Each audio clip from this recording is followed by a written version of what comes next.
Mark 5:19. கர்த்தர் உனக்கு இறங்கி உனக்கு செய்தவைகளை எல்லாம் அவர்களுக்கு அறிவி என்று சொன்னார். கிறிஸ்துவுக்குள் அன்பானவர்களே, தேவன் நமக்கு நன்மை செய்யும் போதெல்லாம் நாம் அவருக்காக இன்னும் எந்த அளவிற்கு மாற வேண்டிய தேவை இருக்கிறது என்பதை அதிகமாக சிந்திக்க வேண்டும். யோனாவை எல்லா ஆபத்துகளிலிருந்தும் மீட்டு காத்த தேவன் மறுபடியும் அவனிடம் கொடுத்த கட்டளை, நீ நினிவேக்கு போய் அதற்கு எதிராக பிரசங்கி என்பதே. இங்கே யோனாவிற்கு தேவன் சொல்லாமல் சொன்னது என்ன என்று சிந்திக்க வேண்டும்.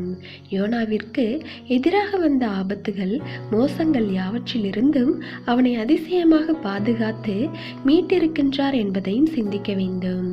எதற்காக என்றால், மறுபடியும் யோனா தேவனுடைய சித்தத்தை செய்ய வேண்டும் என்பதே. அதாவது தேவனுடைய நோக்கத்தை நிறைவேற்றும் கருவியாக யோனா செயல்பட வேண்டும் என்பதே தேவனுடைய விருப்பமாக இருந்தது. அதனால்தான் அவன் தேவ சமூகத்தை விட்டு ஓடி போனாலும் தேவன் அவனை மீட்டு கொண்டு வந்தார். அதன் பின்பு அவன் அதை சரியாக செய்து முடித்தான். எனவே தேவ பிள்ளைகளே, இன்று நாம் ஒவ்வொருவரும் அவருடைய சித்தத்தை செய்யவே அழைக்கப்பட்டிருக்கின்றோம்.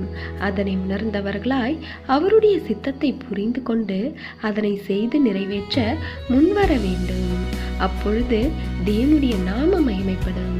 தேவனுடைய கிருபையும் இரக்கமும் உங்கள் அனைவரோடும் இருப்பதாக. ஆமேன்.